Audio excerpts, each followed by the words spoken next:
elections in a public institution, what principles governs you? It's the first time in Kenya we had something like that, and I think for me it's the most beautiful part of the Constitution, because it even gives guidance how you need to relate in terms of governance.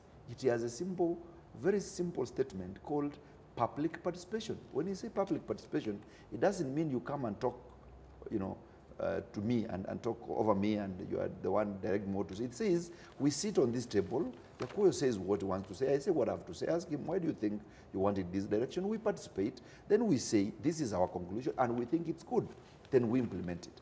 That does not happen.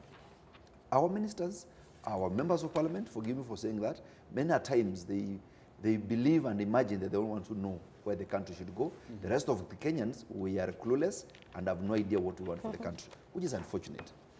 I want us to reflect on one issue. Universities are not created from the blues. They have instruments that create them. We used to have acts of parliament for public universities. We have charters which are signed by the president, giving them, creating them and putting them in place. It does not just happen. That is the legal instrument that creates a university.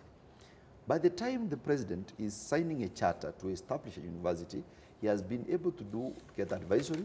There has been, you know, some review done, including how the university will be funded, the capacity, unless we are saying all these reports were leading the presidents, so that somebody somewhere was creating a fake report and misleading the president to sign and give a charter to an institution.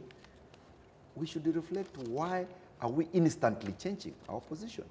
If there was capacity when, for example, Garissa University was being given a charter, we gave a report to the president through the ministry saying this institution can be given a charter because there's capacity, this is the way to get this funding. What has changed in one day? We have a problem in terms of how we come up with policies.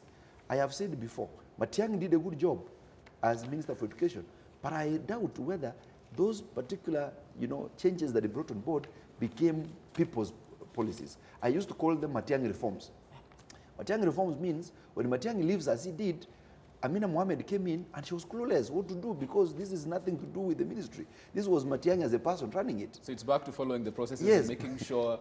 Magoha comes with his own unique ideas. Magoha will leave, Yakoyo will come in and will tell us, no, I'm not coming. This one will... There's a problem. And on that, in the last budget, we appropriated monies to few universities.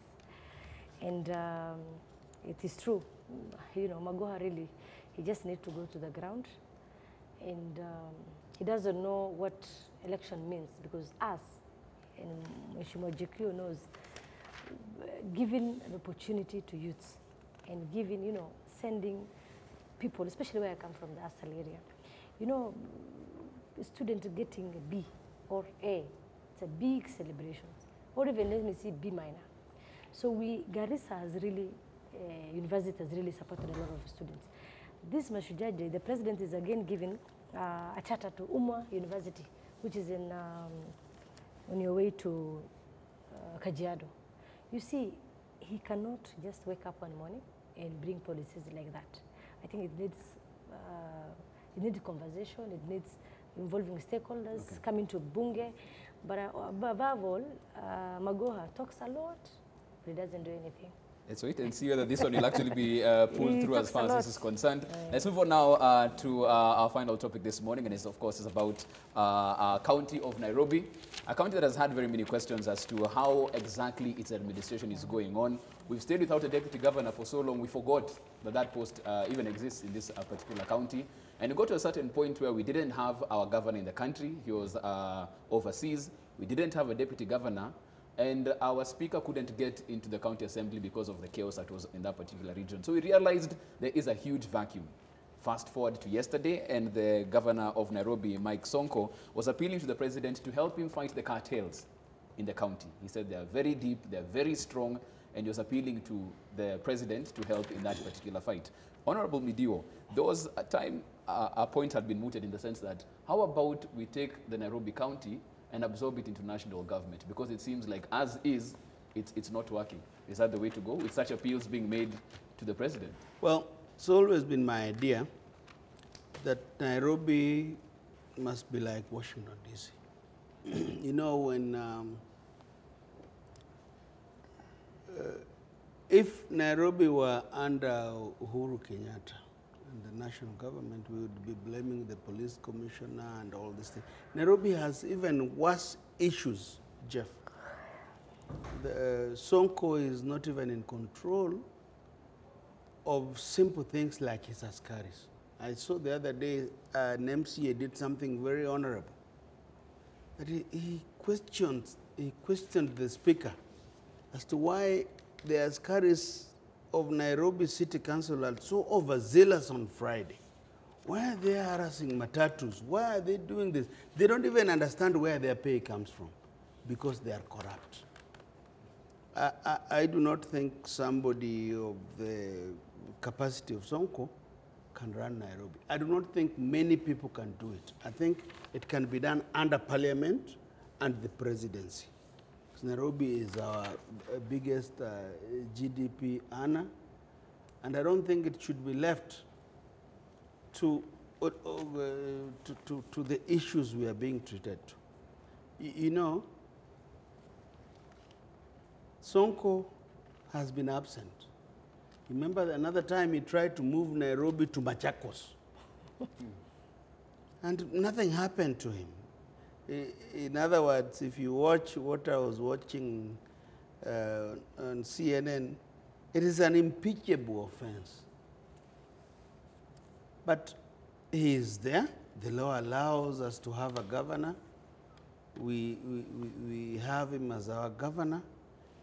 What must happen in this scenario is for us to have a competent speaker.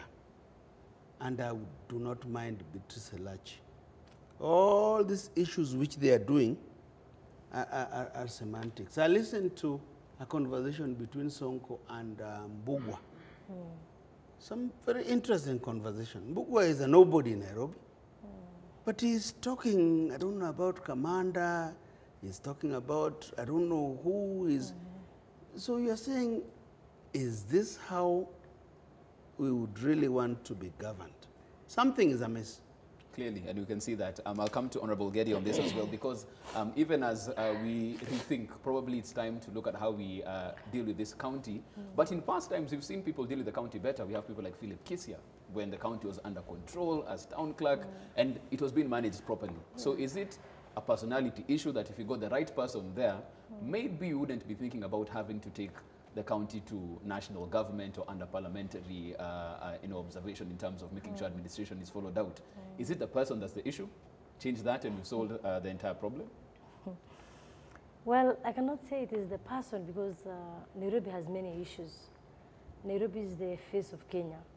Nairobi is the, I think, the majority is Jubilee government.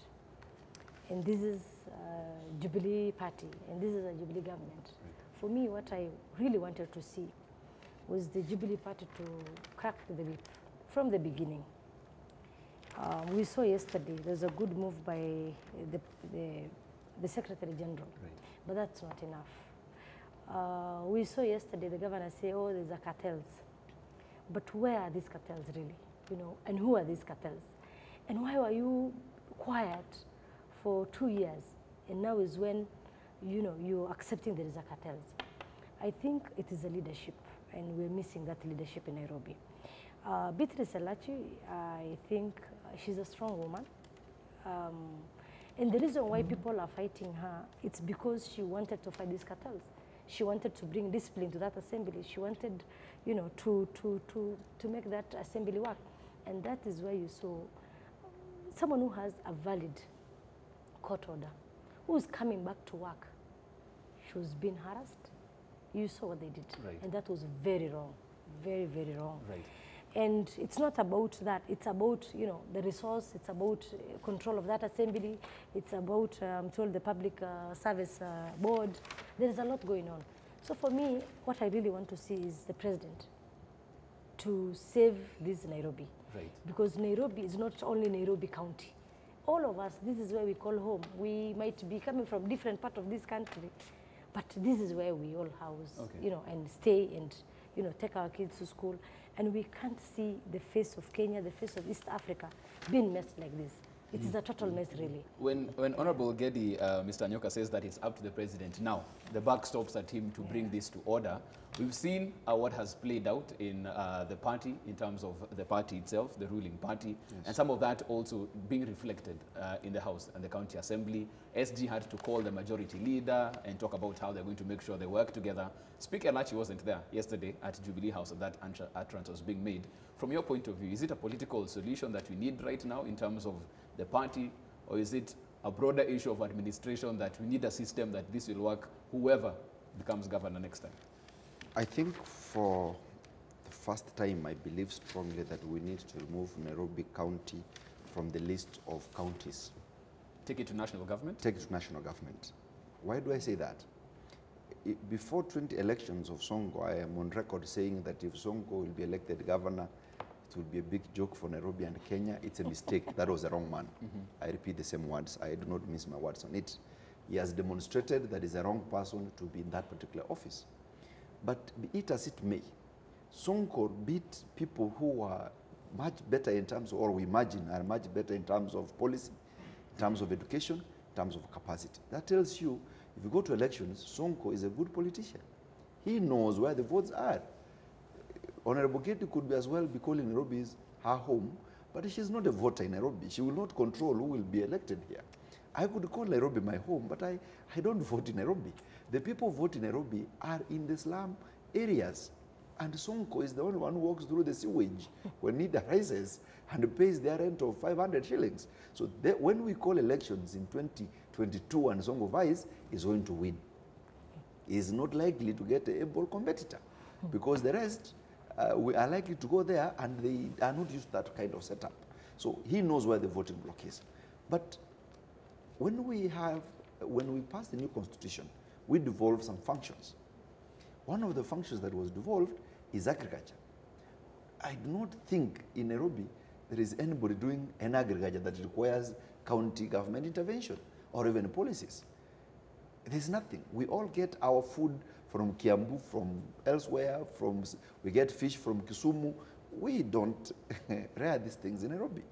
Now, that tells you that Nairobi County is simply a wasted, county in terms of performing its constitutional and legal mandate.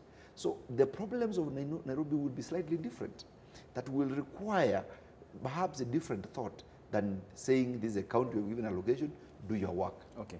So we need to rethink, and the solution to Nairobi County is in constitutional amendment actually, so that we reduce the number of counties and remove Nairobi County so that it's now managed differently. And it should really, Jeff, be the seat of government. Yes. So it should begin and end with the office of the president, parliament, and the State House. That's why we leave it as far as this is concerned. We want to hear what you think about it as well, because if you're living in Nairobi, you will have a say as well. You can tweet us at K24 TV, or you can also SMS us on 21222. As far as our newspaper review is concerned this morning, that's how we draw the curtains at that particular point. But thank you so much, Mr. Dennis Anyoka, for making time to be here this morning to discuss the big issues of the day. Honorable Fatuma Gedi, Women's Rep, Wajir County, thank you so much for making time this morning.